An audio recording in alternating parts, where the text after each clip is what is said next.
Gaza, Israel, Ukraine, રશિયાના યુદ્ધ વચ્ચે સિરિયામાં ઘમસાણ 70ના મોતથી ખળભળાટ. મુસ્લિમ દેશ સિરિયામાં પવિત્ર રમઝાનના મહિનામાં ગૃહ યુદ્ધ ફાટી નીકળ્યું છે. અસદના સમર્થકો અને સિરિયામાં સત્તા પર રહેલા HTSના લડાકુઓ વચ્ચે આ યુદ્ધ ફાટી નીકળ્યું છે. ગુરુવારે મોડી રાત્રે સિરિયાના લટકિયા શહેરમાં બે જૂથો વચ્ચે ભીષણ યુદ્ધ થયું હતું. મીડિયા રિપોર્ટ અનુસાર ગુરુવારે મોડી રાત્રે થયેલા આ ભીષણ યુદ્ધમાં આશરે 70 લોકો માર્યા ગયા છે. હુમલાખોરોએ એકબીજા પર રોકેટ લોન્ચર્સ વડે હુમલો કર્યો હતો. આ હિંસાને જોતા સિરિયામાં ફરી એકવાર અશાંતિનો માહોલ સર્જાવાની શક્યતા વધી છે.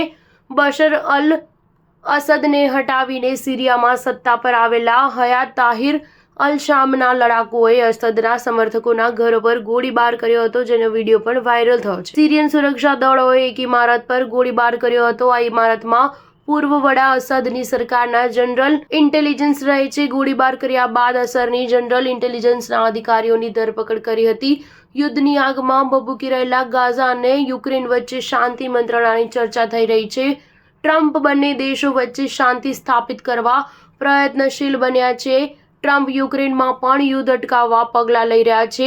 બીજી બાજુ હમાસ અને ઇઝરાયલ વચ્ચે ગાઝામાં શાંતિ સ્થાપિત કરવાના પ્રયાસો પણ કરી રહી છે. જો કે સિરિયામાં સત્તા પરથી હટાવી દેવામાં આવેલા અસદ અને HTSના લડાકુઓ અવારનવાર અથડામણ કરી રહ્યા છે, જેને ધ્યાનમાં લેતા સિરિયામાં ફરી એકવાર યુદ્ધનો માહોલ સર્જાઈ શકે છે. ડિસેમ્બરની શરૂઆતમાં ઇસ્લામવાદી હયાત તહરીર અલ શામના નેતૃત્વમાં વિદ્રોહી જૂથોએ અસદ શાસનને હચમચાવી દીધું હતું. અસદનો લાંબા કાર્યકાળનો અંત લાવ્યા હતા. અસદનું શાસન બચાવવા ઇરાકના 300 જેટલા લડાકુઓ સરકારની મદદે ગયા હતા, પરંતુ અસદનો સત્તા પલટો બચાવી શક્યા ન હતા.